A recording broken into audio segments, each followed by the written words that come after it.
Hi guys, MI's here, and today I'm going to be doing a football podcast. Sorry for not posting much FIFA lately. I have not been really in the mood to play FIFA, but instead, seeing as the football season has started, I decided to make a podcast with a few of my friends.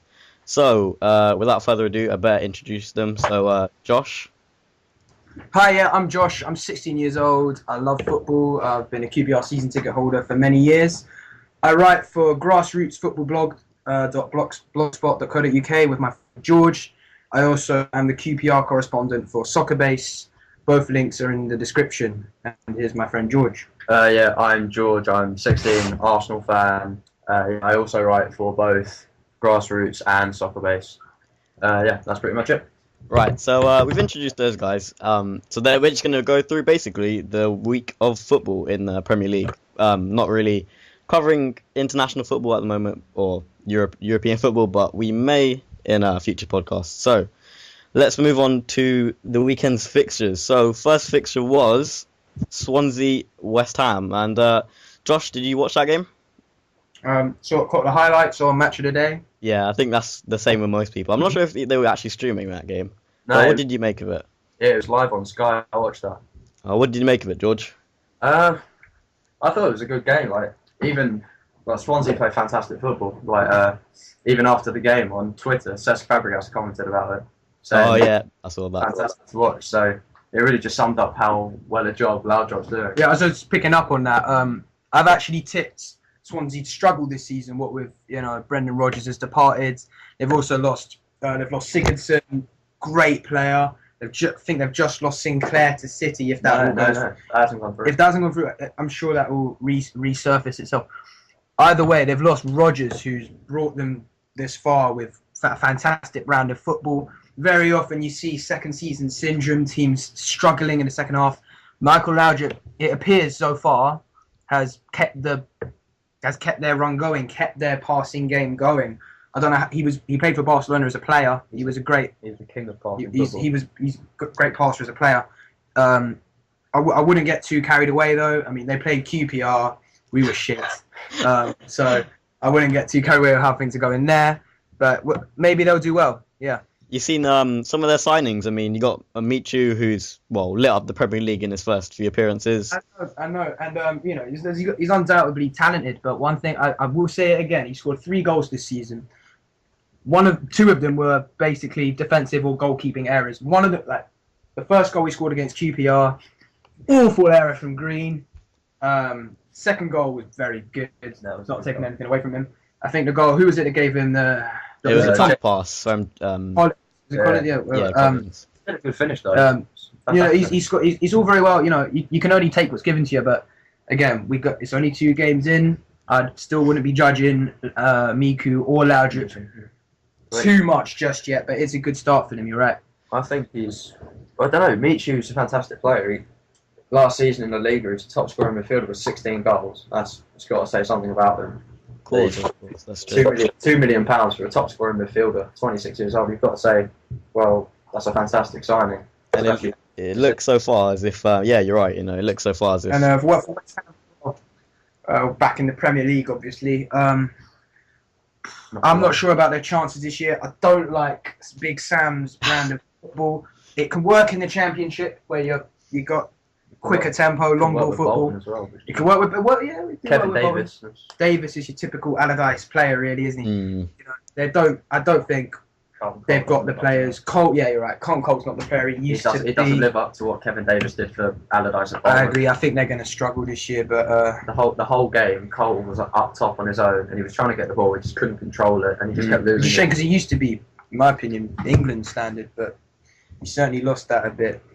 So you're not thinking that West Ham? Well, I mean, it's only 2 games in, so obviously it's probably still too early to judge. But I mean, I agree with the style of football West Ham play. It's very direct. But I mean, you say it only works in the Championship, but obviously teams like Stoke, they've proved if you got the players, you can make it work. So I mean, Big Sam, he's definitely a good manager. He did good things with Bolton and Blackburn.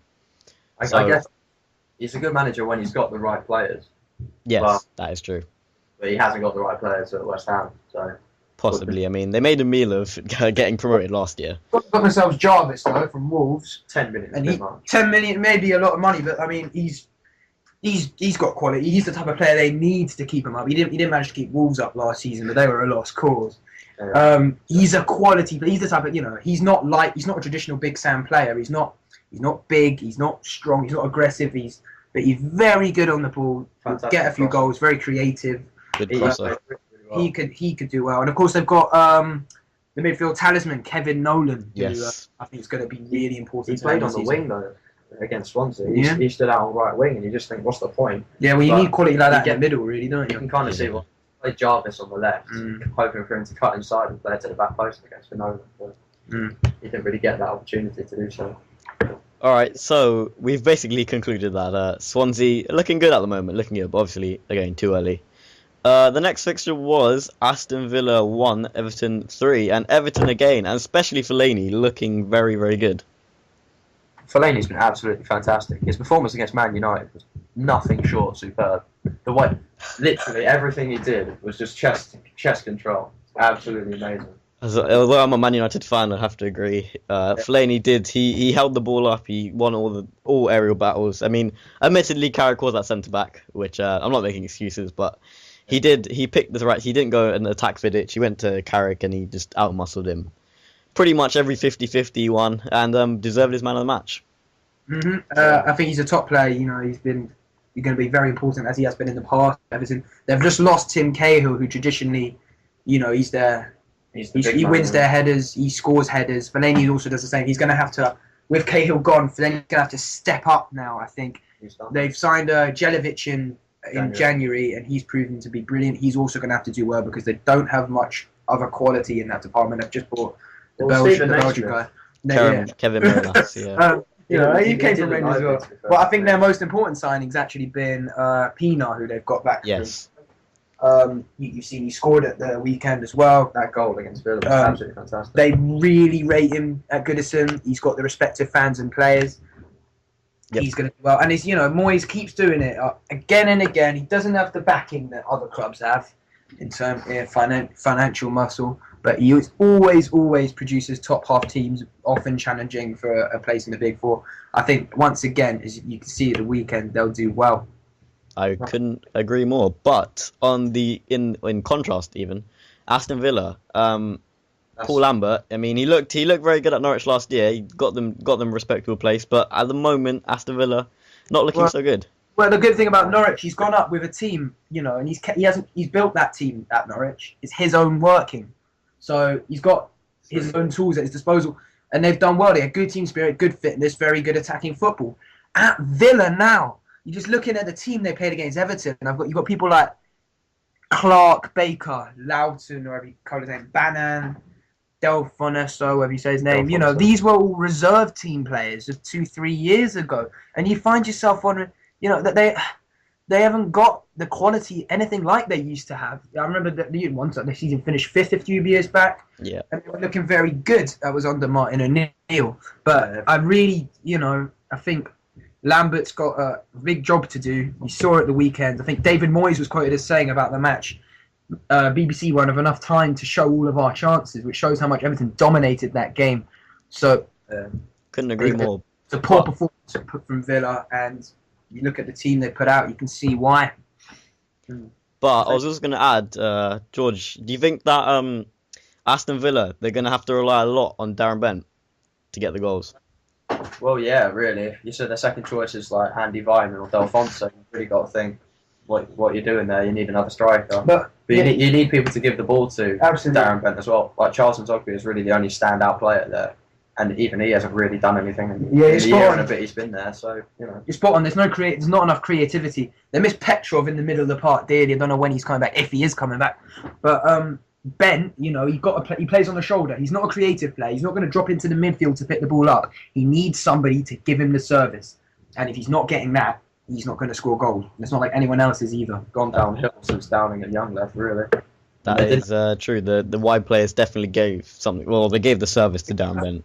To what he should have done either.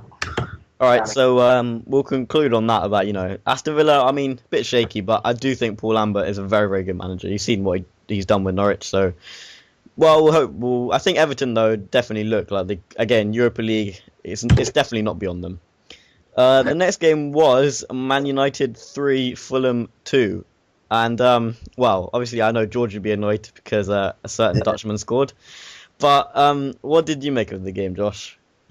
Well, I think again, I've only managed to catch the highlights of this one, but I'm not debutants, but two new signings have scored for Man United. It's always nice to see from a fan's point of view when that happens. Van Persie's taken a very good goal. He's going to have to do more of that now. Rooney's picked up that injury, which I will talk about in a bit later if we have time.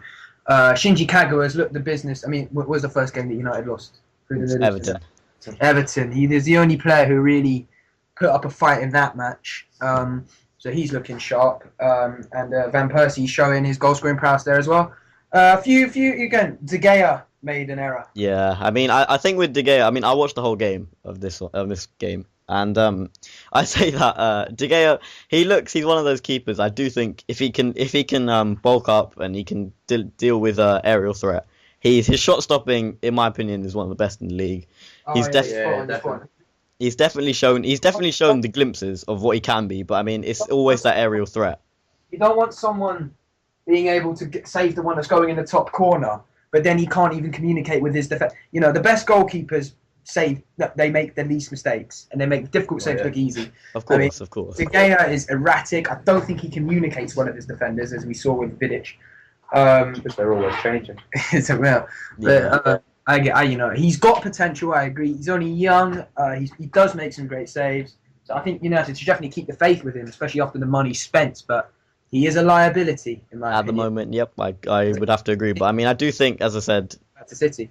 There's potential there, but away from De Gea, obviously United's defence wasn't at full strength. As you've seen, they've got a shortage of centre backs at the moment with injury.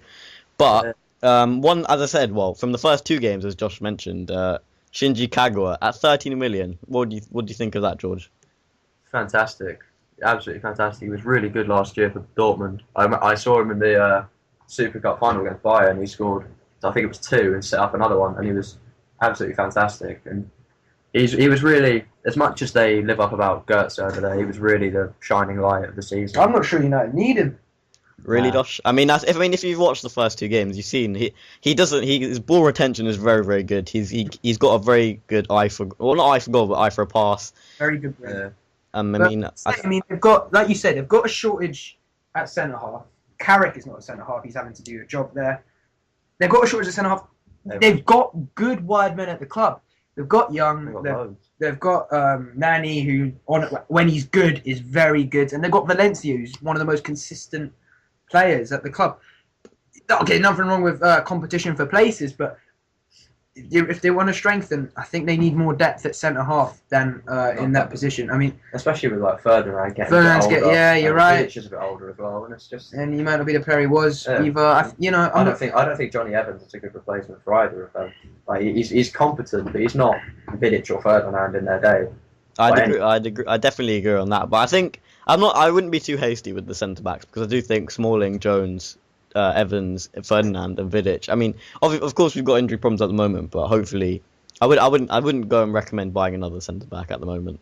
But I mean, Man United they looked shaky for when De Gea and Vidic had the confusion. They did look shaky for the remainder of the game. But I mean, before that, I'd say they looked fairly solid. And Van Persie, I think it was one shot he had and one goal. So I mean, he definitely looks like he's carrying the form in. Mm-hmm. But on the other end, obviously Fulham. 2 goals. They were actually, I mean, as I said, I did watch the game, and Fulham did definitely look like they will do decent this season, if not better than last season. I mean, Petric, what do you make of him, Josh? I haven't seen enough of him to comment. I remember a few years ago for Croatia when we wasn't he the one that he scored the winner for Croatia at Wembley to meant that we didn't qualify for the Euros in 2008, I think. And he's always had a strike on him from distance. And like he did in that game, he's joined Fulham with Hugo Rodallega, who was also a free transfer. So very good business from their point of view. They've lost Zamora and Johnson to us. However, though, you have to remember that Fulham, well, today at least, they've lost Dembele, who's very, very good, and also they've lost. Well, they're not lost, but I mean Dempsey's sort of on strike. He doesn't want to play. He's not really going to. He probably won't feature for Fulham now because. I disagree. I think if they don't, if he's still at the club in September, it'll come to Clint saying, "Oh, all right, boss. Well, I'm not at another club. Can I play?" And I think when you've got a player of that quality rotting in your reserves, that's on the money wherever he's on. That's foolish, and I think you will see him in a Fulham shirt in September, October, because he's so important to them and he wants to play football. Possibly. I mean, again, it depends on his mentality, what he wants to do. If he still feels. If he does a Carlos Tevez, I don't think Dempsey's a sort of Carlos Tevez type player who'll go on strike for months. But he's got the quality. He's good enough to play for any big club. I agree. I think Liverpool are interested. I could see him. Yeah, I could definitely see him in Man United shirt. I find it a bit weird though because he went at the beginning of the window. He said, "Oh, I want to play Champions League football," and then you see about Liverpool. Fair enough. I'm not going to make any comments on that. But then I read in the past few days that Sunderland are also interested, and you think, well, you've gone from Champions League football to Sunderland. They're not renowned for European football, are they? So, it does seem like a bit of a step down. I would agree, but I would say, I mean, at the end of that game, I'd say Man United starting off slow. Obviously, I'll try not to be biased, but I think Fulham again looking pretty safe at mid-table. I wouldn't at the moment. Obviously, again, too early to judge. They won't go down. The next fixture is Norwich v QPR, which Josh actually went to. So what did you make of it, Josh? Was that sampling the part? My computer's advertising on my computer drives me crazy. I was at Carrow Road for QPR Norwich. Not a great spectacle at all. We reshuffled a bit after the events of the opening day. Obviously, Jackson's opened the scoring for them with some very, very poor defending from QPR.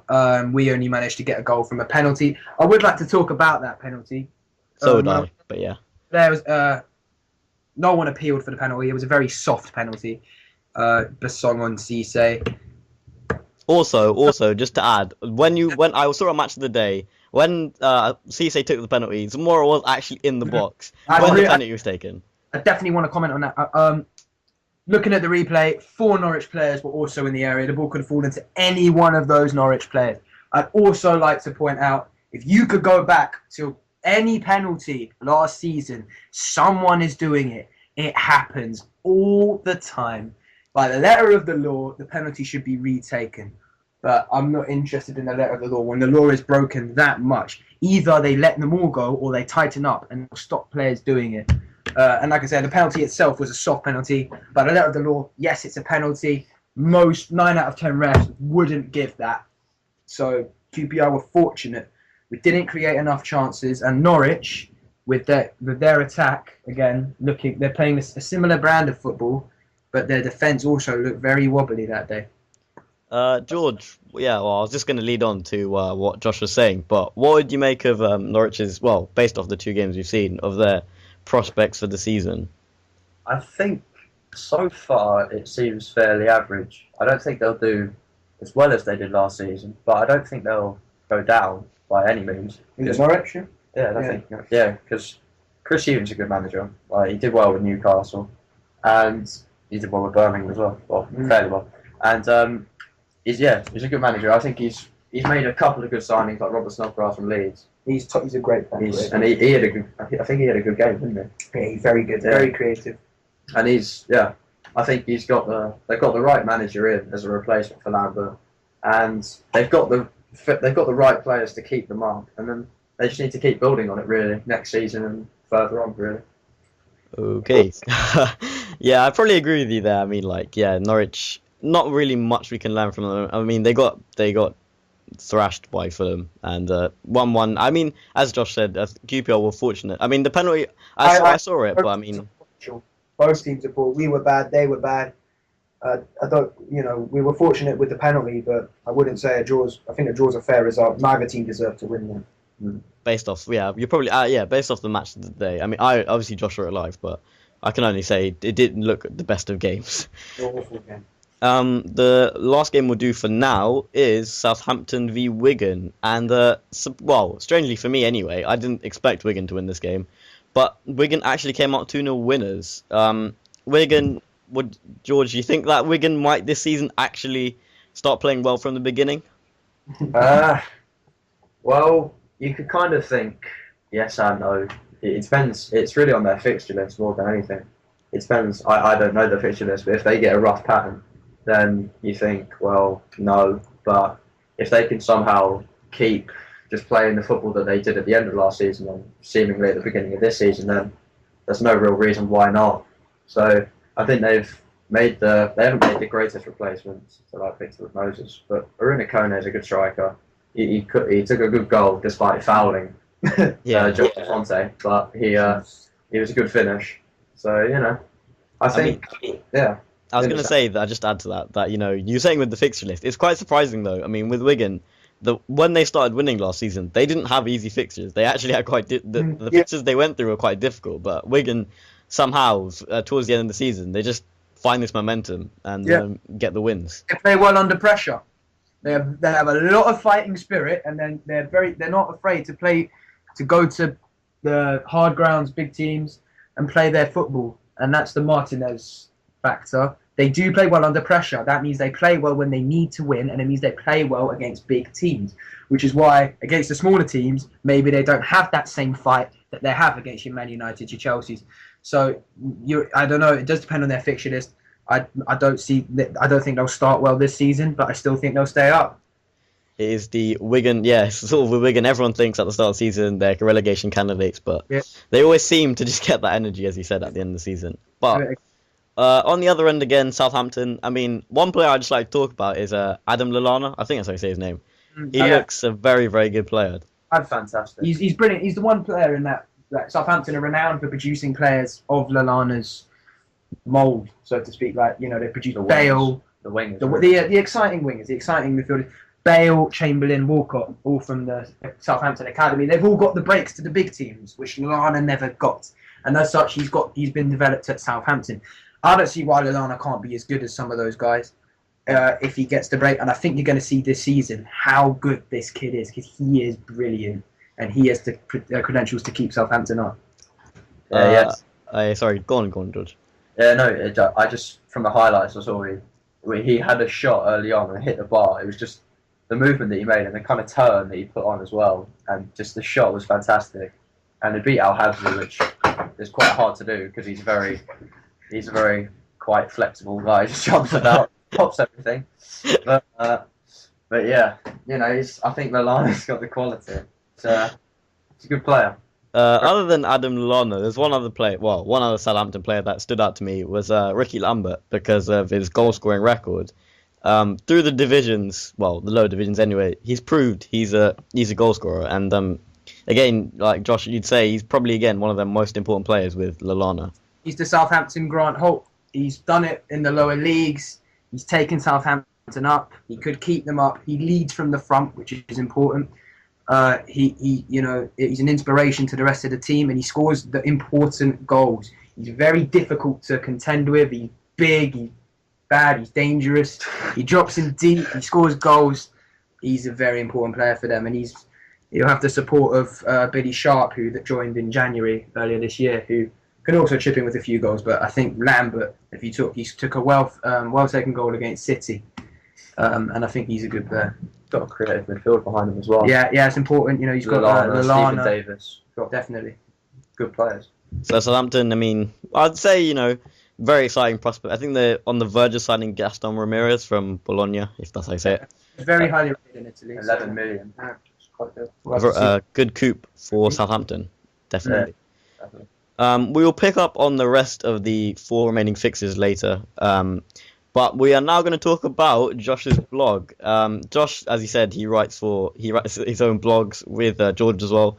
I will put their blogs in the description, as I think Josh said that as well. But this is one of the blogs that he's done. I did it. When did you do it, Josh? I did it during the Olympics. It's about Olympic football. On the 9th of August, in fact, is when I wrote it. So it's quite old, but I still feel it's topical. I was writing about why I think football should not be an Olympic sport, and also why I don't think GB should enter a team. And why is that, Josh? Why do you feel those views? Well, for a start, I mean, football now, the modern game, it's so packed. People, the players playing once, sometimes twice a week for their clubs at high intensities, particularly in the Premier League or in the big European leagues. Plus, the international players don't get international breaks. They're always playing, and there's always something going on in the summer where they have to go to their countries. We don't need another event for football. Okay, we got the Euros in the same year as we have the Olympics. We don't need the Olympics tiring players out, especially in a world where club football is so important because it hampers their form for their clubs. However, Josh, I was just going to add, obviously because we're all English, but you're not taking. Surely, what about people from like Scotland, Wales? Those kind of. If you're from those countries, you're going to say, well, look, we don't get to play in the Euros. Well, very rarely we get to play in the Euros anyway. We didn't get to play in the Euros this year, and this is their chance. Like people like Ryan Giggs. I mean, he's waited his whole career to play in a sporting big event for Wales. For England, then, shouldn't he? No, I appreciate that. I can't imagine a team of Welsh, Scots, and Northern Irish players is going to be particularly good at the Olympics. But I'd also argue that they're separate football associations. Northern Ireland have their own association. Wales, Scotland. I don't think we should come together as Great Britain in football when they're separate football associations. You see what I'm getting at? Yeah, I see what you're saying, but I mean, obviously, as I said though, I mean, if you're from those countries, you may appreciate that this is the because obviously Wales, they're going to play in the Euro qualifiers or World Cup qualifiers, and whatnot. But I'm not trying to be disrespectful if you're Welsh or Scottish. But, disrespectful, we don't like that. But well, Josh can be honest with his views. But George, what do you make of Josh's blog? Well, I think it's correct in a sense. Like, obviously, it's not correct in the sense that you said that people need breaks. Like breaks actually show their ability, like in Wales, Scotland, etc. But I think it's right in the sense that players such as Mata or Silva, for example, for Spain. Alba. But they all, like David Silva's come back and he's not starting for City because he's overtired. But he didn't play in the Olympics, but he did 4 years ago, and then he played in the World Cup. He played in the European Championships. People like him need a break who are young and good enough to get into the national these side. footballers are not machines. They're human. They do get tired. It happens. And the reason Hernandez wasn't getting football last season, not because Welbeck's any better than him necessarily, as good as Welbeck is, it's because Hernandez has been tied up with Mexico for 3 summers in a row. He didn't go to the Olympics this year for that exact reason. He is burnt out and he's only young.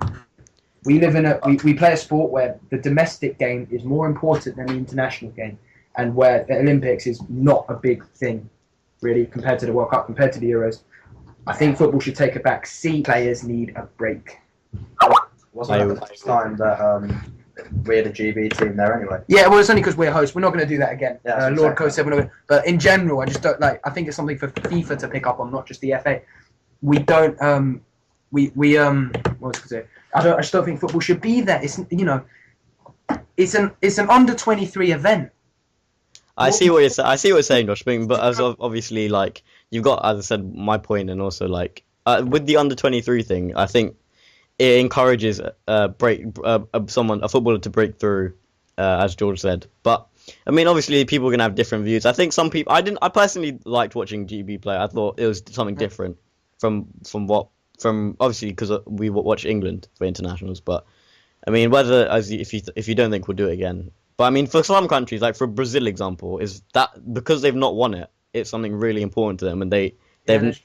So I mean, you've got to consider all countries. But I mean, if you would like to read more of Josh's views on that, he's put it in a blog, which I put in the description below. But we're just going to take a break for 5 minutes. But obviously, there won't be a gap on the video, but we will be back shortly. Hey guys, we are back again. I just had a break. But we will now continue on the next fixtures that we were looking at. So the first fixture, well, what was it, the sixth fixture? Yeah, sixth fixture of the weekend was Tottenham 1, West Brom 1. And AVB's second game, obviously George is an Arsenal fan, but what did you make of it, George? It's a bit of catch-22 here, because I really like AVB, but I obviously hate Tottenham, but I thought they put in I don't really know. They put in kind of a good performance, but defensively it was quite poor because on some occasions Vertonghen and Gallas just clearly didn't have good communication because Lukaku just when he came on made a real couple of chances for himself and West Brom just with his sheer strength and his ability and the lack of communication. He made chances for West Brom. I definitely agree on that. I mean, as you were saying, I mean, isn't it surprising? Do you think it's surprising that Gallas is starting ahead of Dawson? Yeah, definitely.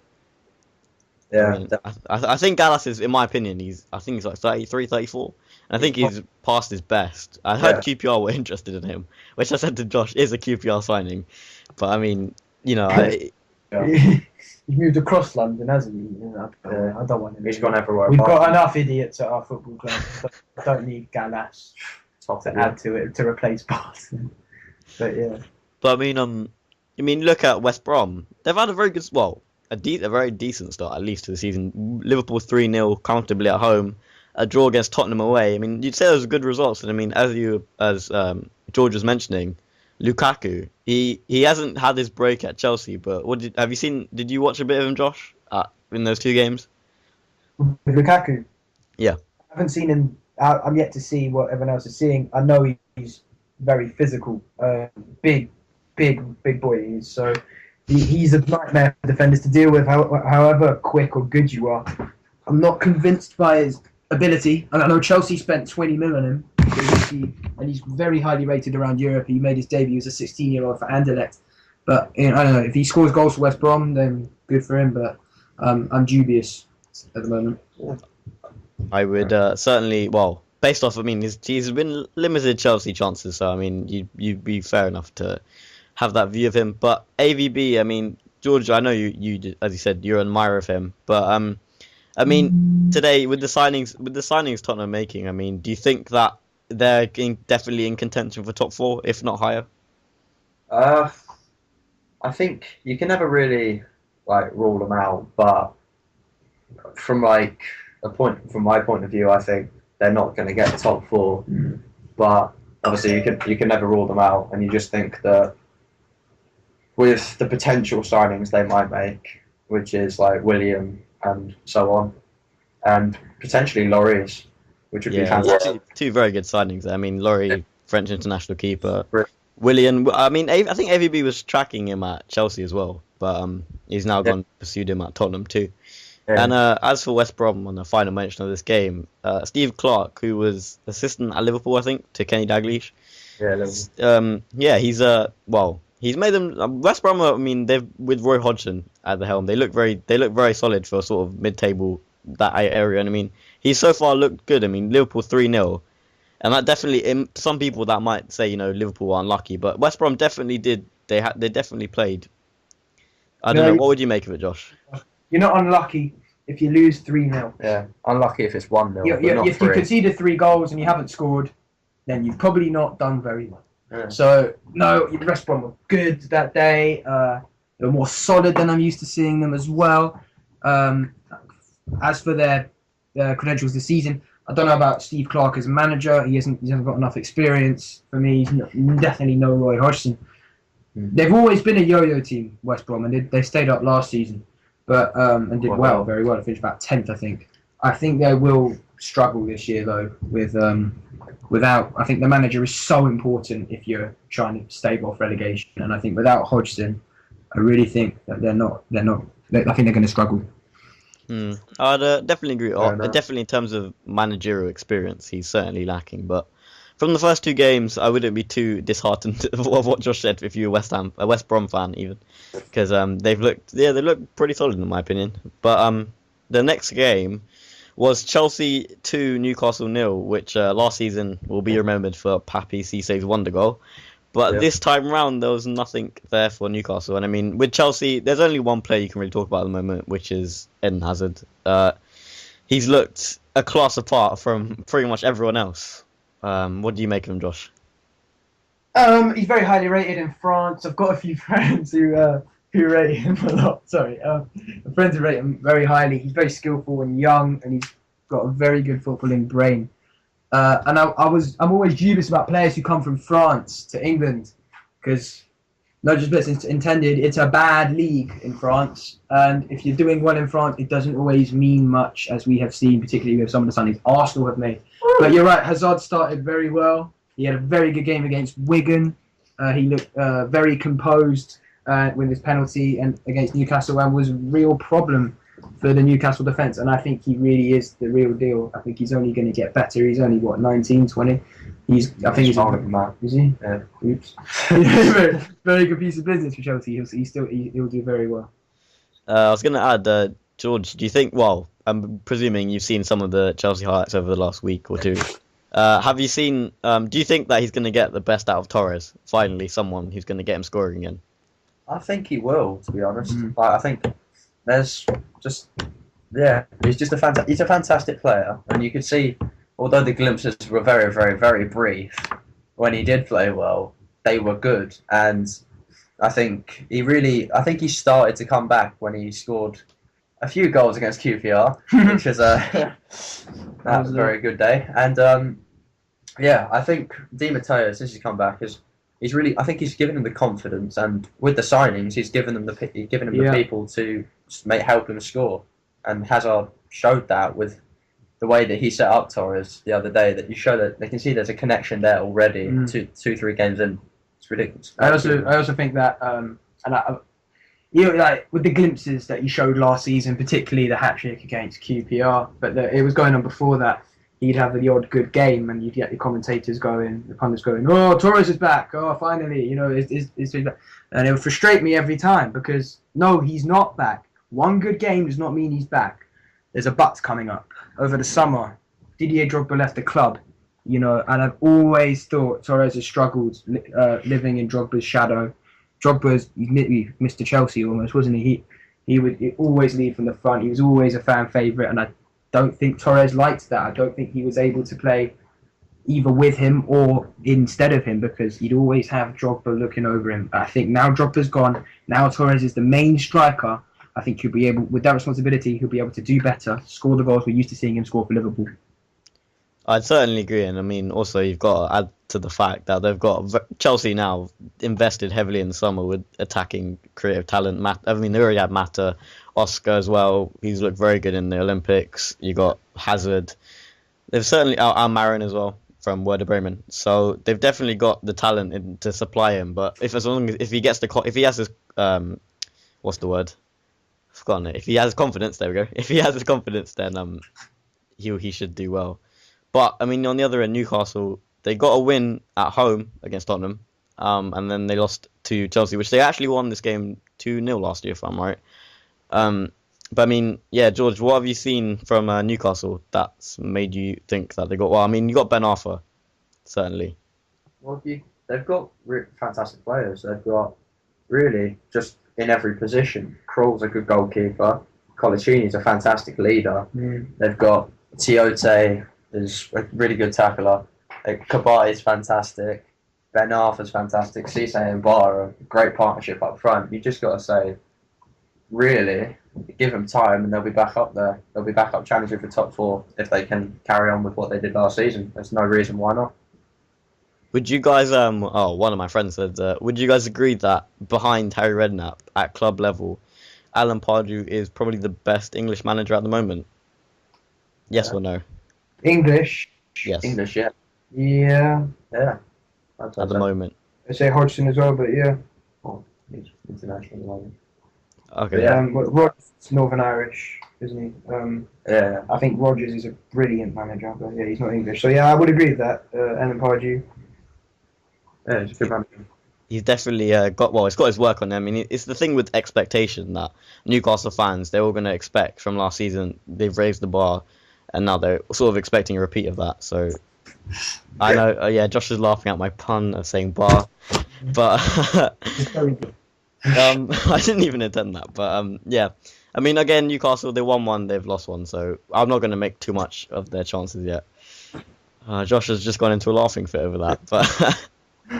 We'll go into the next game, which was Stoke v Arsenal. And George, you went to the game, right? Yeah. What did you make of Arsenal, and especially their strikers? The game itself was below par. It was very, very bad. Just for both sets of fans, you could kind of sense the kind of anger around the stadium that just both of their teams. Shut up. Both of their teams were not doing well. Sorry, Josh, just being a bit stupid. Josh. Yeah, okay. He's just being a bit of an idiot. Yeah. So we really didn't play very. Stop it. He's got into a laughing fit. We weren't playing very well. I think our man of the match was definitely Jenkinson. He put in a good performance. Shut up. He put in a good performance, and yeah, I think for the time that Sanya's out, I think Jenkinson's a good replacement. But as you mentioned, our strikers is it's a subject which is a bit tender. We brought in 2 replacements. Shut up. We brought in 2 replacements for Van Persie, and I think that's all right. But I'm not really sure because people are saying, "Oh, 2 games in, Arsenal haven't scored." Well, 2 games in last season with Van Persie, we hadn't scored. So there's nothing really you can say there. 2 games in, there's not much you can really say apart from when we do score. What are you going to say then? Right? But I would be very cynical about particularly Giroud. I mean, Podolski is a proven goal scorer, both at club and international level. But as for Giroud, I'm very dubious indeed. Yes, he scored goals in France, but I've heard this all before. French league is a bad league. Arsenal in the past have bought Jovino, who scored a lot of goals in France. They've got Chamak, who scored a lot of goals in France, and they have not, in my opinion, especially Chamak, they have not cut the mustard. Certainly in terms of goal scoring. I'm not going to judge Giroud at all till he starts scoring, and he does have to score goals. Podolski should score goals. He's a good player. Whether in my opinion, there's no doubt that they'd be better off with Van Persie over those 2 put together. But they've got what they have done. They've got Cazorla signed, and I think he's going to be very. He's done well in the first 2 games. He's been very creative. Fantastic. His passing has been particularly accurate, and he's got a left foot on him as well. So although a shot with his left foot was really bad against Stoke. But I think he'll be good. And I still think Arsenal have made some good signings. We'll talk about the signings later, obviously. But I'd certainly say one thing that was interesting is that Arsenal last season were heavily criticised for their defence, but 2 games in, they haven't conceded yet. Absolutely, and they've not necessarily their full strength defence, have they? George wants to get a word in on that. Yeah, I think the reason this season that our defence has been so much better is because of our new assistant manager. And Steve Ball's an absolutely fantastic. He was famous with Tony Adams and Martin Keown as the old offside flag. They just absolutely ran forward, made the offside trap, and it worked. And they've managed. And there were signs of it in the game against Stoke that he's shown the defence how to do that because they were trying to run the offside trap. And I think he was a fantastic defender. And I'm not really sure how else we can improve the defence. I mean, I think I was very surprised. I don't know if I'm right in this, but I think wasn't Koscielny on the bench? Was he on the bench? Yeah, he's out for a couple of weeks. He's out for a couple of weeks. Okay, because I was gonna say Mertesacker. I've been very critical of him in the past, but him and Vermaelen, I mean, they look fairly solid though. But as you said before as well, Jenkinson, he's also he didn't obviously the Man United game. He will always be remembered for that. But I mean, so far he's looked fairly solid at covering for Sanya. Yeah. On the other end of that, we have Stoke, which this game, fair to say, the 2 fans don't exactly like each other. Yeah. But Stoke, I mean, you know what you're going to get with Stoke. You either love them or hate them, and seems like most people hate them.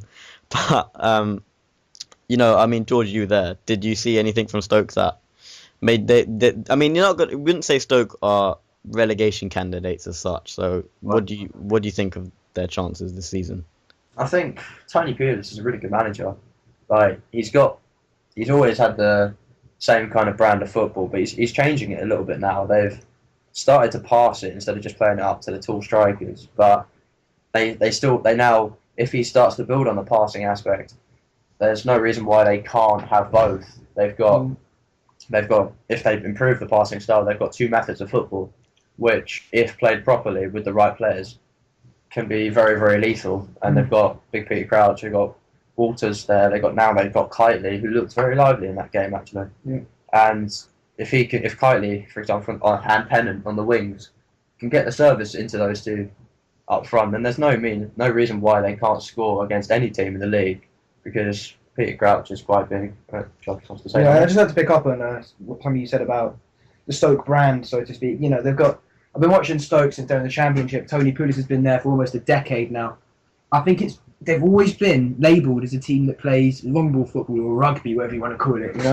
The big men in their team being rough, bad tackles, all that. I think it's an unfair criticism.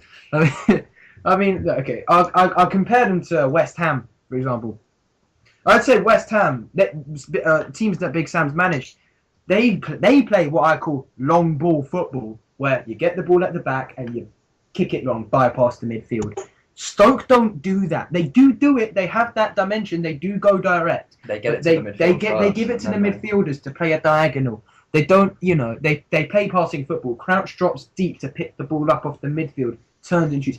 They're not. I would not say they're a long ball team. They don't always play the prettiest football, but I think it's an unfair criticism, and it's not just something they've done this season or last season. They've always been a decent footballing side. They're not necessarily the prettiest. I think it's unfair to call them a long ball team. Well, I mean, I think obviously that's that topic would split a lot of people, but I mean, certainly I think Peter Crouch, very underrated as a striker for his technical ability. I think, as George was saying, if they can play two ways, he would be very important in both, because obviously his aerial ability, and he's pretty good with his feet as well, as he's shown in the past. Awareness, definitely. The final game of the weekend, probably the biggest game of the season so far, unless I'm missing any, was Liverpool 2, Man City 2. And I don't know what Liverpool fans will make of that, because I did watch that game.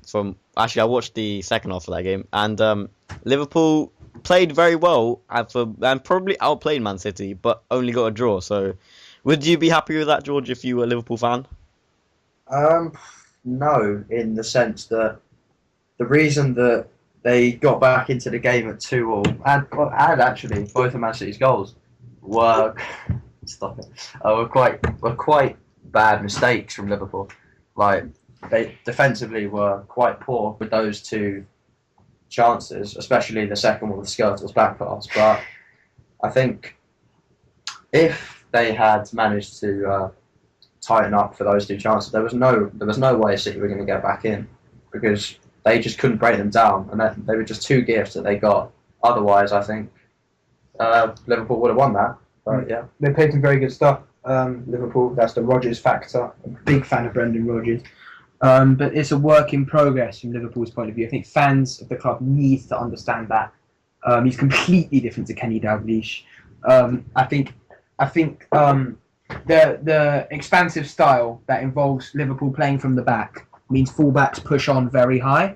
So if we're looking at the one that Skrtel gave away, who scored the goal in the end? Tevez. The one that Skrtel gave away. The fullbacks, both fullbacks, they've both gone very high. Okay, and that means that the centre-backs need to go wider, which means that if Skrtel is under pressure, he needs to give it back to his goalkeeper, because he's got the fullbacks are gone miles away. His centre-back is wide on the other side. The goalkeeper's the only option. So that's why that situation arose. Once Liverpool get better, and they will work on that in training, it will get better as the season goes on. They'll get better at playing out from the back, getting the ball into midfield, coming back to the defence, switching it. They will get better at that. Swansea did it really well. I wouldn't be too concerned about that mishap from Skrtel. You saw last season how good he was. He's very consistent. It's a shame that it was going to happen against a team like Man City, but a draw against the champions, they've played well. I don't think they can be too concerned. I'd have to agree, but I mean, obviously, there's definitely some positives for Liverpool from that game. The way they played, most people would generally come to the conclusion that they outplayed City, but they just a few defensive errors. But those things, as you said, through training will be ironed out. Yeah. But then obviously you've got Man City, and I mean, they've played 2 games and conceded 2 goals in both games. So, I'm even though I'm a Man United fan, I really admire Vincent Kompany. I think he's one of the best defenders in the world. He's a very, very good leader. And I think, but strangely enough, Mancini, I think against Liverpool, he played 3 at the back. And what did you think of that, Josh? I think, I think a back 3 can work if you've worked on it in training and in a number of matches. I know Wigan play a back 3. but that's something that they usually do. If you're used to playing a back four like City are, changing to a back three against a team as good as Liverpool is not a wise move. It does mean you can get your fullbacks forwards if you turn them into wing backs. But I noticed Zabaleta was playing as a centre half. Lescott was sitting on the bench. Zabaleta's not defensively. He's good. He's not a centre half though. He's nothing. Lescott. They missed Lescott in that game. I think that a back three is something City can pull off. They've certainly got the players to do it. They've got the attacking fullbacks to do it, but not something to try against Liverpool. What I'd also add was, would you say that you were surprised, like obviously with the Lescott thing, but also the fact that even if Zabaleta was playing, that Kolo Touré started ahead of him? Yeah, it did surprise me a bit. I don't know if something happened to Lescott midweek. He's got injured or something. Kolo Touré's struggled, hasn't he, since his ban to get in ahead of his wife's diet pills. Yeah, to get in ahead of Lescott and company, and rightly so. They were very solid together as centre backs. I don't think a flat back four is much more effective than no fullbacks to shut down the cross. I mean, Kolo Touré, I don't think he was particularly bad against Liverpool, but I'm surprised. I'm surprised that he got the pick against such a good side as Liverpool, with Jordi Lescott sitting on the bench because he's a top defender. Also, in contrast to the defence, the attack of Man City, when you've got players like Aguero, Tevez, Dzeko, Balotelli, how big a miss, George, would you say Aguero is? I still think, despite the options they have up front, Aguero is going to be a miss. You don't not miss someone of Aguero's ability. Absolutely. In any side, whether you're Barcelona, Real Madrid, or Man City. He'd be a star. He'd be a star player there, really. And I think, they have the option to put Balotelli or Dzeko in as replacements, but they just don't live up to how good Aguero is. And he summed up how fantastic he is last season in the last minute. He's a match winner and he's a fantastic player. And there's no sorry about saying that. There's no Tevez is a fairly good replacement, but no one's going to replace him for what he does and how prolific he is in front of goal. So yeah. Was it also surprising that David Silva was on the bench for that game? Did anyone find that surprising? No, because as I mentioned earlier about Josh's article about how he was, I think he was tired. I think absolutely. I think he's had a long summer, especially because Spain went on to the end of the European Championships, and I think for someone of his physique, I think he's not exactly going to last 38 games and a whole summer, and then an extra 38 games. Absolutely. I think he's tired, and I don't even think he'll start this weekend in their game. I still think I don't know. QPR, Josh. Bad. Yeah. I still think I don't think he'll start in that personally, because he still isn't up to what he is really, of how fantastic he is and how he's physical. And after the Euros, he might have had an extended summer, which means he's had a shortened pre-season, which means he's probably still get, like you say, even if he's tired, there's different. You can be tired but still be match fit. I don't think I think he is tired and isn't match fit. So yeah, it might be a while before he gets back in, because there's no doubt he's got the quality. That might be another reason why they reverted to wing backs for this game. Yes. Without that, so I think it won't be long before he's back in, but it doesn't surprise me either that he didn't play. I'd have to agree. One final thought, I'd say, we might discuss this later, but Liverpool, especially last season, were renowned for signing very expensive British or English players, if you like. One player they signed this summer, Joe Allen, for 15 million, I think. I know we might talk about it later, but would you guys say that's worth it for his ability? Yeah, absolutely. I think he got, how much did they actually spend on him? Yeah, 15, wasn't it? 15, yeah. I think for what he will be, 15 million is good, but I still think the performance he put in against Man City was nothing short of really quite good. Yeah.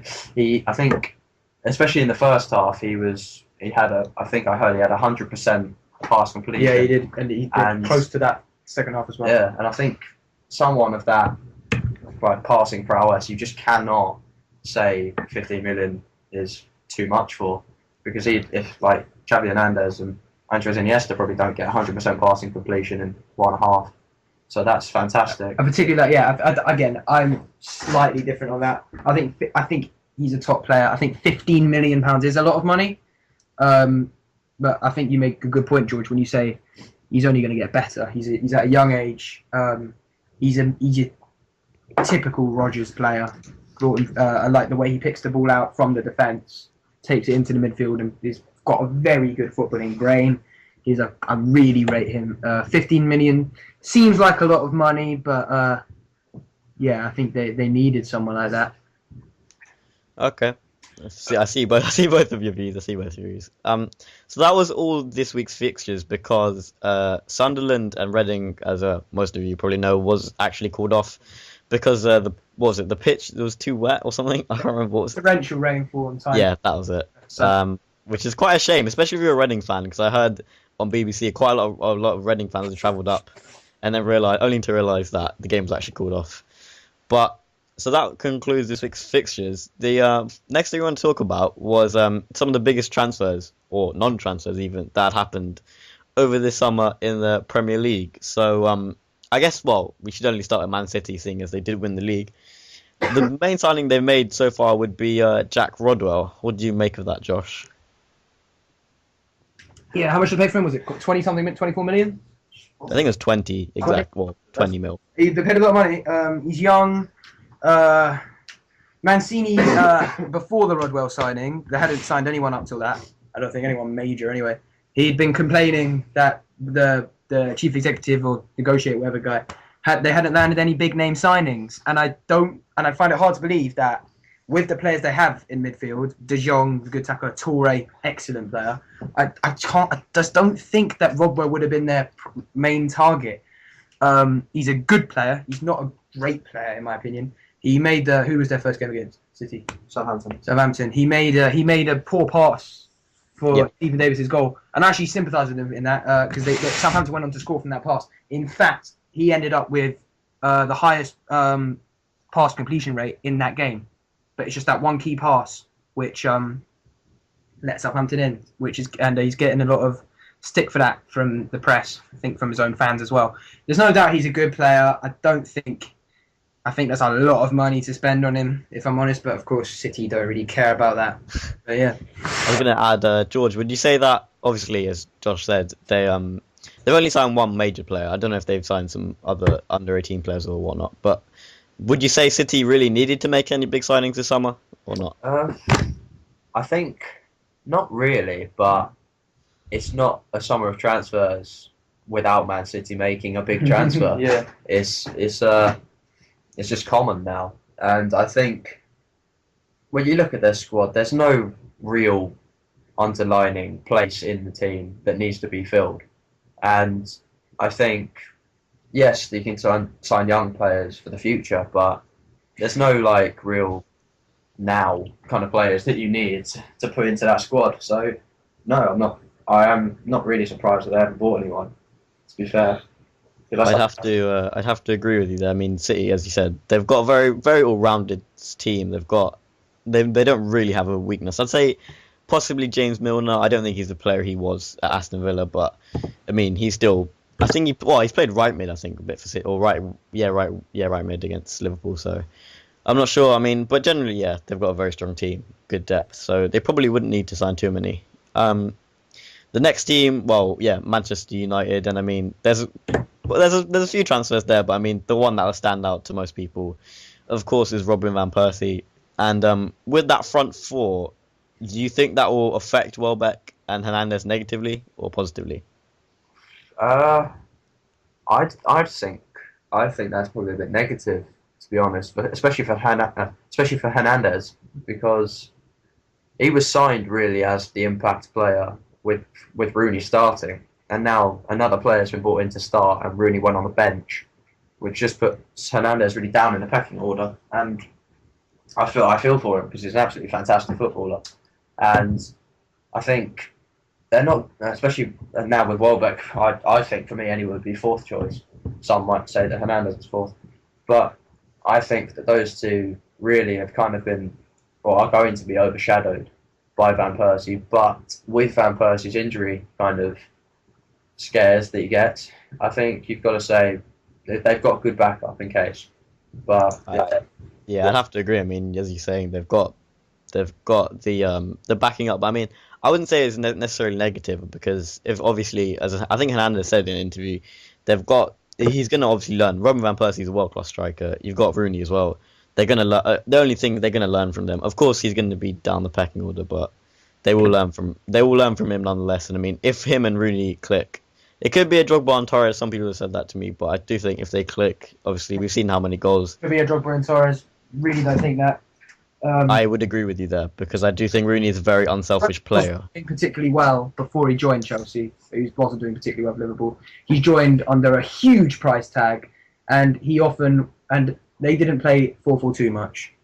It would usually be Torres with Drogba. Drogba. Sometimes they did play together, but not often enough. This one I think can work. I think with Rooney dropping in deep and maybe Van Persie, as he's learnt to in the last year or two, staying on the defence, as the main front man, which he didn't used to like, of course. He used to be the modern day Rooney. I think that it definitely can and will work if they can both keep fit at the same time. The other transfer, I mean, obviously Man United signed Nick Powell and Alex Butner, but I mean the one other transfer that I'd say is Shinji Kagawa. We talked about him briefly before, but I mean, as a player, do you think, because Man United, a lot of people were saying, well, there's a lot of speculation last transfer window with Wesley Sneijder going to United, and I think now United. Do you think that United have now signed that creative player who's missing? I don't think Kagawa's up to Schneider's level, but I don't think he's that far off. But yet anyway, I think he's still young. He's like 23, I think. Yep. And like Schneider's 29, I think. So really, he's got the years to improve, Kagawa, and I think that, I think he's a good signing. He, like I said before, he did well in Germany with Dortmund, and I think there's more to come for him. I think there is. It really is more to come because he can play on the wing, he can play behind the forward, he can do anything really he wants because he's quite a kind of a playmaker as such. He can drift in anywhere. Yep, I would agree. I mean, what were you going to say, Josh? I still think they would have done. They've missed out on Luka Modric. He's gone to Real Madrid. I still think they would have done better if they signed Modric. You need that man who gets in the middle, like Scholes has done for many years. Yep. I don't think Scholes. He's got the ability, no doubt. He's got the brain. He's got the passing. I'm concerned about his fitness levels now. Yep. His ability to complete 90 minutes regularly. He doesn't have it, in my opinion. Cleverly, he's young, and he will be very good. He is good. I think they needed the Paul Scholes of old. I don't think that's Kagawa. I think Kagawa is very creative. I think they would have done better with Modric, in my opinion. They've missed out on starting. Modric is a top player. You've got to remember though the fact that Modric was he went for 30 million. Kagawa was only 13, possibly rising to 17 million, depending on. Honestly, I think for the extra 10 million, how good Modric is, I think it really would have been worth it. I'm not possibly, but for me, as a Man United fan, I'd have to say that I think a lot of people don't appreciate Carrick as a passer. I think last season he was very, very good. Kagawa will get you the long diagonals from midfield. He doesn't give away possession much. He'll drop into space. He's a good player. But you need that man who can make passes in the final third of the pitch. That play in those strikers, play in the wide men. And I think that's your Modric. I think Modric and Carrick in the same midfield, and you've got that. That is brilliant. I don't think Carrick has lived up to his expectations that he had when he signed from Tottenham at all. I think you'd possibly be right because obviously, it's kind of the price tag thing. I think it was 18 million. He's had a few very inconsistent seasons, but I think last season he's very underrated, but his passing from midfield. I agree. He's one of the best English passers out there. English people can't pass him. He can. I agree. Yeah, I don't know. He's had, like you say, Nish, he's been on off. When he's been very good, he's been very useful for Man United, and fans haven't often appreciated that. I don't think. Yeah. When he hasn't been so good, people pick up on it. So I agree he's underrated. I think at times he has lived up and beyond expectations. I think he's better. When he was good, in his good times, like last season, for example, I think that was possibly the best season of his career. I think that's better than he ever played for Tottenham. So I think he's a very important part of the team. He is very underrated. Yeah. All right, so we've discussed Man United. I mean, obviously you've got Nick Powell and Butner, but I don't think we'll see a lot from them two, particularly this season. The next team, the team that finished third last season was Arsenal, and I mean, in terms as we just said it before, really, but obviously going out with Van Persie, we won't dwell too much on that because obviously most people know about that. But it's the signings that Arsenal have bought, and I mean, one other miss. I mean, I forgot to say was Alex Song, and I mean, I know George is an Arsenal fan. How important would you say Alex Song was last season? Last season, especially with Van Persie, the connection they had was absolutely irreplaceable.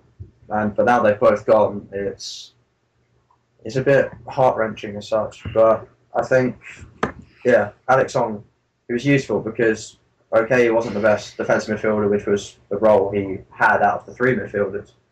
But he was a very good passer of the ball, and he started off Arsenal's plays with the passes, obviously, and I think he's a good player, and I'm not shut up.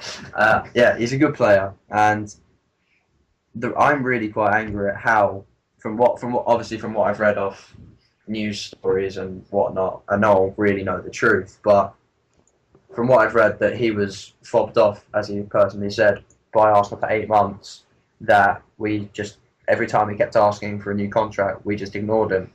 And I think, and he said himself that he wanted to stay at the club for the rest of his career, and I think that's really poor by Gazdes and Wenger.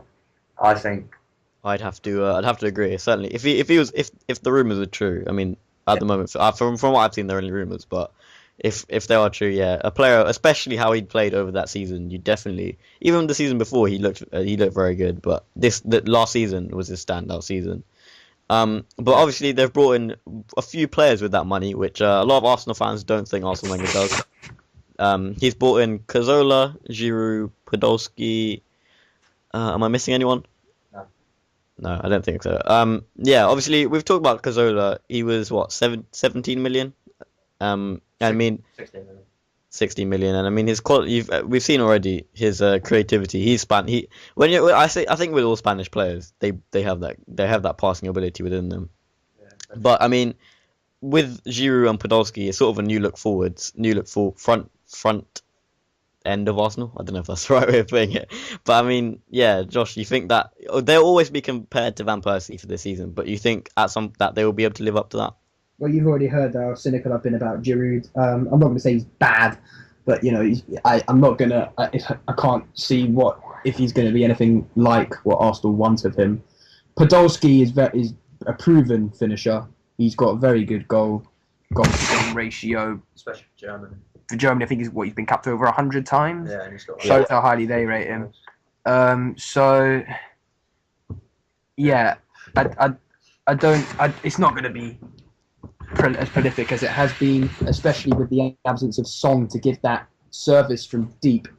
But I don't think there's anything to worry about. I think Cazorla is going to be very creative, and I think Podolski in particular will start scoring goals. I think if Walcott stays this summer, and I've always held this view about Walcott, that Walcott needs to be tried in the middle as a centre forward, because that kind of pace is wasted on the wing. I would agree. I think. I mean, he said before he wants to play as a centre forward. At Southampton, from the age of 16, 17, he was a centre forward scoring goals. When he runs with the ball, he doesn't have that kind of pace. You watch some of the best dribblers in the league, Aaron Lennon, for example, Nani, Valencia. They run with the ball, and it's as if they were sprinting without it. Yeah, Walcott slows down. The ball doesn't stay necessarily glued to his feet. He's still very quick, and he runs away from the ball. But if he plays, so that when he's on the ball in the wing, so that's wasted. If you play him in the middle, play him on the shoulder of a defender, you use a through ball from Cazorla, and his pace, he's away. And that guy's got a right foot on him, is it? The classic Walcott shot across the goalkeeper bottom corner, the net once. Burn away. Yeah, so good memory. If they try him in the middle, I think him and Podolski, or him and both of them maybe in some formality, I think that will work. But I don't think Wenger's interested in yet. I think he's still sticking with the two wingers. Yeah. But I mean, I don't know. I think Arsenal always be Arsene Wenger. You know, he's always renowned for his in the transfer market, sort of balancing the book. Yeah, being stubborn, making sure that there's no big signings. But I mean, he certainly made a statement with at least Cazorla, and I think Podolski's proven. And Giroud, I mean, as well, Josh is very cynical of him, but I think he could either be a Shamak or he could score goals. I mean, only time will tell for him. The next team was Tottenham, and not only have Tottenham signed players, but they've actually signed a new manager, I guess, in AVB. And I mean, so far, who have they signed? They've signed Vertonghen, Adebayor. Who else has that signed? Dembele looks set to sign. Dembele. I mean, yeah. I mean, Dembele. Did you say Sigurdsson? Yeah, I know. I didn't say it, but yeah, Sigurdsson, of course. Dembele, I mean, I think he signed now. I might be wrong, but I think he has signed. How good a signing is that? Personally, I think, yes, he stands out at Fulham, but I don't know about him at Tottenham, especially with their attacking, well, not attacking, but their midfield kind of prowess behind the forward. Van der Vaart, they had Modric, but Sigurdsson now, and now Dembele, you think someone's got to kind of give to either let Dembele start or for one of the others to start. And you think, well, from what I've heard, that Hamburg are looking at Van der Vaart, so that could be a reason why that they're signing these players. But I don't think he's that great personally, but I think for Fulham he was absolutely fantastic. But just on a higher club level, I don't think he'll be that good. Yeah, I think he's a very good player, actually. He's not, like you say, I don't think he'll be able to do what Van der Vaart has done for Tottenham, which is, play very high in that midfield, very creative, very prolific, Van der Vaart. I don't think Dembele's got the same footballing brain, and I don't think he's as good a goal scorer. Sigurdsson, on the other hand, I think is slightly better. He's very similar to Van der Vaart, in my opinion, in the role that he plays. He is quite prolific and quite creative. Not on the same level, either of them, as Van der Vaart. They've already sold Modric, who they're really going to miss. I think, though, I just want to add, I think you guys are sort of missing, I mean, I watched, as I said, the Man United Fulham game, and I think the role Dembele played wasn't as an attacking midfielder, or even a centre forward, if you like. He played in a sort of central midfield position, but he used this. One thing that people a lot of people haven't seen is his strength, his work rate. He'll go back and get the ball. He's very strong. He dispossessed most of the Man United forwards quite easily. He can run with the ball from deep, and I think he can pick out a pass. I think he won't play in the same role as Van der Vaart or Sigurdsson, but I do think definitely him, possibly Sandro. I think well, I know a lot of Brazil. In Brazil, they rate him very highly. Parker, I think he'll play a more central role, but obviously the main thing is the loss of Luka Modric, which I know, Josh, you feel very strongly about. Well, there's few players in the position who are as good as him. His ability, his range of passing is phenomenal. He's versatile. He scores a few goals. He's a leader. He's amazing. And I know he wanted to leave, but signing Dembele and Sigurdsson is not replacing Luka Modric at all. And I think maybe if people haven't realised already, they'll realise this season how important Modric was to Tottenham, and as a result, I think they might struggle. I would certainly agree. I think he had the most passes completed last season. I think I saw a stat, but I think of course his passing will be Modric is the main loss. I think the fact that they signed Adebayor, they had a sort of striker crisis almost against Newcastle, but I think now they signed Adebayor, they got Defoe. They definitely got some reinforcement. I think Adebayor will have a good season. Now they're sending him on a permanent. He'll probably be the main man up front with Bale and Lennon supporting him. But the next team I was going to do was Chelsea. And I mean, Chelsea have been the most active team, certainly, in terms of the big name signings. You've got, obviously, Hazard, Oscar, Marin. Who am I missing? Oh, yeah, Thorgan Hazard. Am I missing anyone else? Moses. Oh, yeah, Victor Moses. Azpilicueta from Marco. I can't say that. I know who he is, but I can't say his name. Just say Cesar. Yeah, we'll say Cesar. Yeah. But yeah, I mean, Chelsea. Yeah, George, what do you think of their signings? I think I actually said it to Josh as well. I said they were really good signings. Okay, it's a bit all congested in the same kind of role with Moses, in kind of Moses, Hazard, Thorgan Hazard, and Marin. But yeah, I think they're all fairly big names in their countries, in their respective countries, and I think they're good players. They're very good players actually. I think that's what's going to help Chelsea this season recover from like Drogba as such. I mean, as you just mentioned there, in terms of people going out, Drogba, he was Chelsea's talisman for many years. Yeah. I mean, with Torres, Torres is showing signs, but I mean, how big a loss would you say Drogba is? Oh, it's massive. You just saw from just last season alone what he did for Chelsea. He was absolutely amazing, and he always seems to conjure up something. It's ridiculous. He's the cup final man, basically. Yeah. You put him in a cup final, he'll score you no matter what, whether he's marked by the whole team, he'll still score, which is what he pretty much was against Bayern Munich, and he still managed to score. So I still think it's a loss which will affect Chelsea, but they've reacted in the right way and brought Torres back up in the set. No, not back up as like striker back up, but people that can give him the ball in better situations than he would have got last season. There's really no excuse actually for Torres not to score goals. He's got such a creative midfield behind him. Lampard's going to play. Hazard, Mata, Morelos, Oscar, I think is quite creative. Very creative. There's no excuse now for Torres. You know, he doesn't have any competition for his place in the team. He has to score now. I would certainly agree. And the final team that we'll do this time, because we are quite behind time, in fact, is Liverpool. And I mean, Liverpool, especially last season, their transfers were a lot of people were very skeptical of the fees they paid. Of the main one stands out would obviously be Andy Carroll, but this summer they have signed Alan Barini. Who else have they signed? Alan Barini. Who else am I missing? I think Sahin is signed as well. Oh yeah, Sahin on loan, and I think those are the main few that I can think of at the moment. Sorry if I forgot any, but I mean, with Brendan Rodgers, he's not buying a load of players to change to fit his style, but you'd certainly say Sahin, Allen, Barini. I've only seen briefly when he was at Chelsea, but I mean those signings they do look good. But I would say that, I mean, do you guys think that Liverpool are still missing that clinical striker? Absolutely. Carroll won't fit in his system.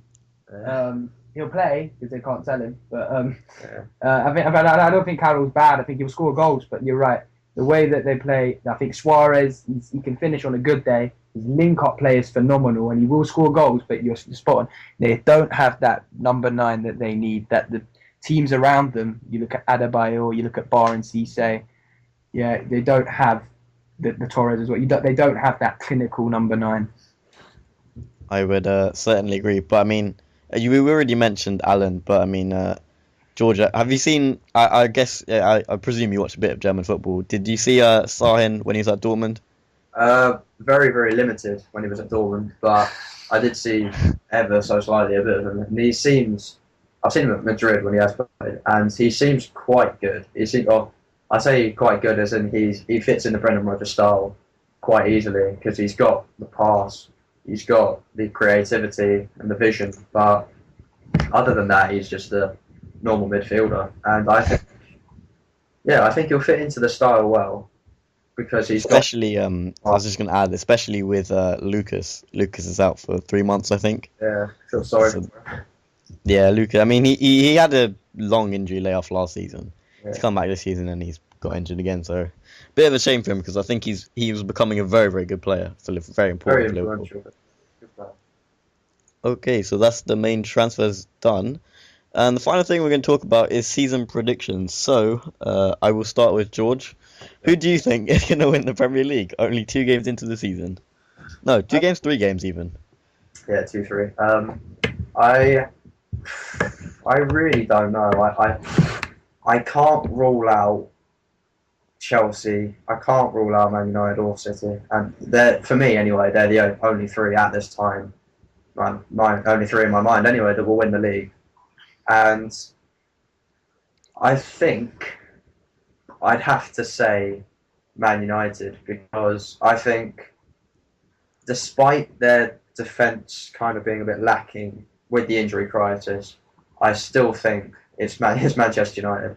They're always going to be up there, and I think they never say die whether they play two centre backs in defence. They'll still have a good game, and I think Man United will pull out the bag and win the league this season. Yeah, I just want to pick up on what you say. Yeah, Man City, Man United, the two obvious contenders. It's hard to call between them. What you said about Chelsea, yes, they've had a good start. They've done very well in the transfer market, and they've got, in my opinion, a good manager now as well.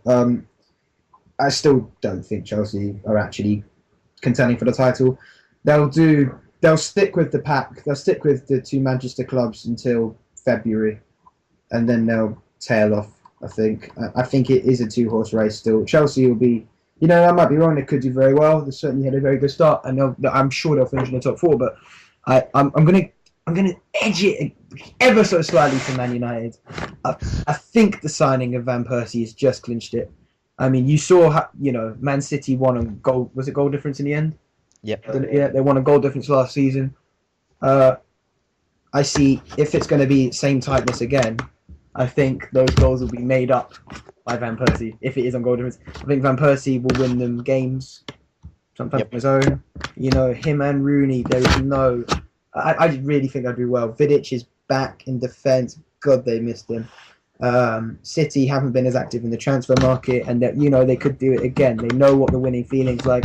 They could go on and dominate, but I just think I'm just going to edge it to Man United. On my view, obviously, I am a Man United fan, so I'm going to have to say Man United. But I mean, I do think that I think Chelsea. I think I'll kind of have to agree with those three teams will be there and thereabouts. But I think Chelsea, despite the going creatively, they've got a very good talent. David Luiz and Gary Cahill and John Terry. I mean, for me personally, I haven't seen enough from David Luiz to justify him as a very, very good centre back. Gary Cahill, to me, him and John Terry would be very good, but I think at right back they've only got Ivanovic, and if he gets injured or suspended, then I don't know. Paulo Ferreira, I think, still there. So Azpilicueta now. Oh yeah, that's true. Yeah, I forgot. But I mean, they've definitely got. They can be there and thereabouts, but I don't think they will. I don't think they have enough left in the tank to get them across the line. But the other main race, I'd say, is the race for Champions League, and there are a lot of teams in it. So, who do you guys think will get those other two Champions League spots, or three? One, actually. Well, if you think Chelsea are going to get third, who do you think will get the one spot? I didn't say Chelsea get third. I think Chelsea get top four. I think they finish third or fourth. I don't know, but I think Liverpool are going to get it over Newcastle, over Tottenham, over Arsenal. I'm just purely because of Rodgers. I'm such a huge fan of his. The way you can't concede goals if you keep the ball, and you're more likely to score goals if you keep the ball, as Barcelona and Spain will teach you. And Rodgers' philosophies are so good. They've already got, in my opinion, a good defence, a top goalkeeper. Skirtle and Agger is a great defence. They're not going to concede goals anyway. Going further forward, if they can keep the ball, they've got quality in midfield. They've got Suarez up top, who, if he does start firing, I think there's a role for Carroll to play, even if he doesn't fit in the system, because he's their only other recognised striker. I don't know how good Barini is yet. I really think that the football they'll be playing this season, and we don't know if they're done in the transfer market yet either. I think they'll get that Champions League spot. I would, I guess George would say Arsenal. I'm not sure if I'm right, but I mean, yeah, George, who do you think will get it? I really don't know. To be honest, I like you said before, there are so many teams, and I don't want to be biased towards Arsenal, but I don't know. I think it could be Liverpool, it could be anyone really.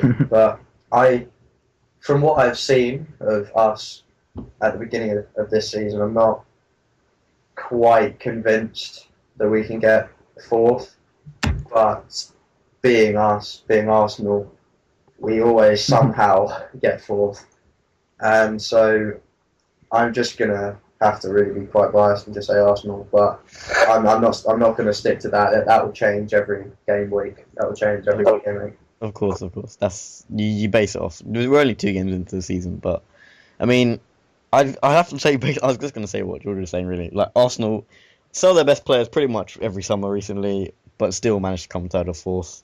I think Chelsea will come third, but I think Arsenal will get that fourth spot. I'm not convinced by AVB and Tottenham. I think Newcastle will struggle to live up to expectations. Yeah. Liverpool, I wouldn't expect a lot from them in this first season under Rodgers. I would expect them to come slightly higher than they did last season, which was 7th. But I wouldn't expect them to get. I'd expect Europa League for Liverpool. But Newcastle certainly. If Newcastle can deliver on at 5th, if I was a Newcastle fan, I'd be happy with that because they've had such a good season before.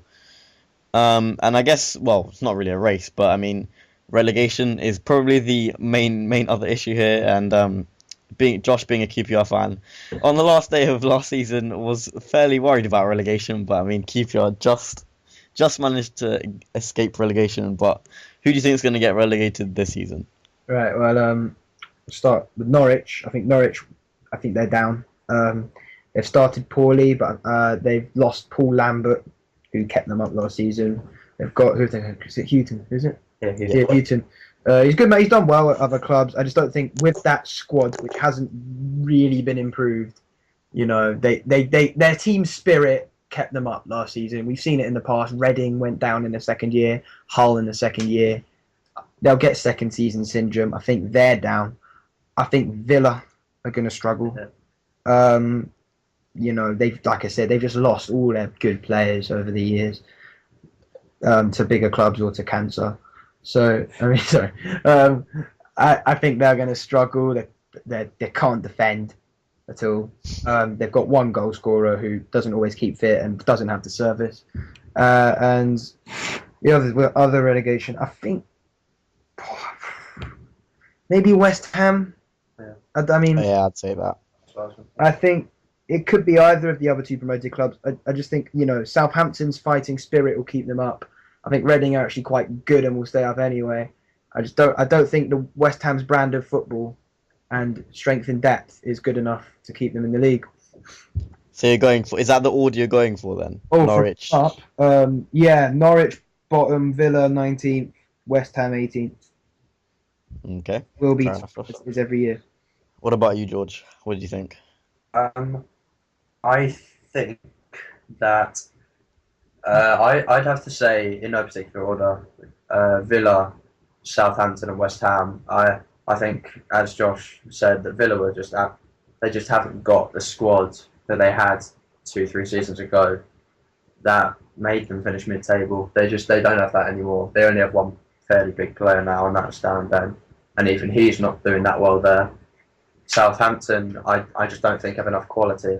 I think they've got 1 or 2 players, as you mentioned earlier, like Lambert, Lallana, and Sharp, but I don't think that's going to save them, despite the so-called fighting spirit. But I just don't think that will save them. West Ham, they haven't got the squad to kind of go with Sam's football, and I don't think that's going to save them at all.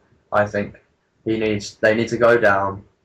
Like not like they need to go down, but if they go down and keep Allardyce, he can then sign the players that suit that style of football, come back up, and then actually give it a good go with the right players. But at the moment, they don't have those players. So I'd probably say bottom Southampton, then I'd say Villa, then West Ham. Oh, okay. I see where you're going with those 3. I think. West Ham were not in the order I think they'll be relegated, but I think West Ham definitely. I think they played okay last season. They got promoted, but I think they were expected to do. I think they were expected to win it. I think Big Sam's football. He will struggle in the Premier League too, and as you guys said, he probably doesn't have the best players to do it. But I think Kevin Nolan will be important to them. Yeah. He's pretty much their talisman. If they do manage to stay up, he'll probably have some bearing on that. In terms of other teams, I think Well, I don't think like a lot of people said Swansea. I think Swansea have got Michael Laudrup who plays good football, and I don't think that they will go down because he plays similar football to Rodgers. I still don't think they'll do as well as they did last season. I don't Not think just anyway, just they'll. I think they'll go down, but they've lost their manager who is brilliant. Laudrup looks good now. Looks to be in a similar vein to Rodgers, so you never know. I think, but more importantly though, I think Sigurdsson not staying will have an impact because they haven't actually strengthened in the transfer market, and they've lost Allen as well. Although for Sigurdsson they bought Michu in, and they had Stephen Corker on loan from Spurs last season, but I mean they've brought in Chico Mendes, and I mean obviously it's only 2 games in, but they look adequate replacements. I think they'll finish. I don't think they'll get a top half finish. I think they'll finish mid-table, somewhere around mid-table. 10th to 15th. I think 10th. 10th. I think 10th will be a very good finish for them. I don't think they'll do that well, but I don't think they'll go down. I think, although Josh is not going to like this. Oh, sorry, I forgot to say also Norwich. I'm going to agree on that one. I do think Norwich will go down because Chris Hughton, he's a very good manager. I think he was unjustly, is that the right word? I don't know, but he was unfairly. There we go. He's unfairly sacked from Newcastle, and I think he doesn't have Norwich haven't strengthened, as you guys said, and I don't think he has the squad and the spirit in the squad as a new manager to come in and keep them up. And I'm gonna just say that I do think QPR there is a chance there, Josh, that they could be relegated. Yeah. Now the reason I think that is because it's kind of something that Josh has said to me before as well. They've brought a lot of players in, a lot. Like I don't know because obviously most people who are listening to this, like QPR, are not a team. Many people, a fair few people follow them, but obviously not a lot. But I mean, they have brought a lot of players in, and like I don't think there's the chemistry there. I don't think Mark Hughes scraped staying in the Premier League last season. I think they'll be close. There'll be other teams in it. West Brom certainly, maybe Wigan. But I think QPR may just be relegated, Josh. Yeah, well, I second to most of what you say. I completely agree, and I'm very, very angered by the way we've operated in the transfer market. Not just this summer, but also last January. It goes back to when Hughes joined the club. It's very poor the way we've gone about our business. We signed too many players. More importantly, we've signed too many. How many have you actually signed? This window, I think we've signed 8. I think Cesar makes it 9. And now in January, yeah. I mean, in January we signed 6 as well. The summer before that we signed about 10, but that was different. But I don't mind us signing players that summer because we were a rubbish squad. But January and now too many players. 15. Yeah, loads. You've overhauled the squad. You're right. There's no chemistry. They haven't gelled. I still think that with the quality there, that squad, despite what I think about it, is too good to go. So on paper, you'd say that QPR are a top half team, but I'd say they're a mid-table team. I'd say with the individual players there, they're a top half team, but it's not an individual game. We've signed too many players too quickly, a lot of them on big wages, which bigger the wage, bigger the ego. It's a good relationship. I don't think we're gonna. I don't think we'll go down. I think we might stay out of the relegation. I don't think we will stay out of the relegation dogfight, but between 10th and 15th, I think for QPR, 10th I'd be very happy with that. But like you say, I'm very angered by the way we've gone about our transfer business. It's not sustainable and it's not good. Okay, fair enough, Josh. I see what you're saying, but 10th, probably. I mean, I'm not a QPR fan, but I still think that's very ambitious 10th. I think. Yeah, I agree. I think if they stay between staying up and coming about 12th, I think anywhere there would be a good decent season for QPR. But yeah, I mean that concludes the podcast. So I hope you guys enjoyed it.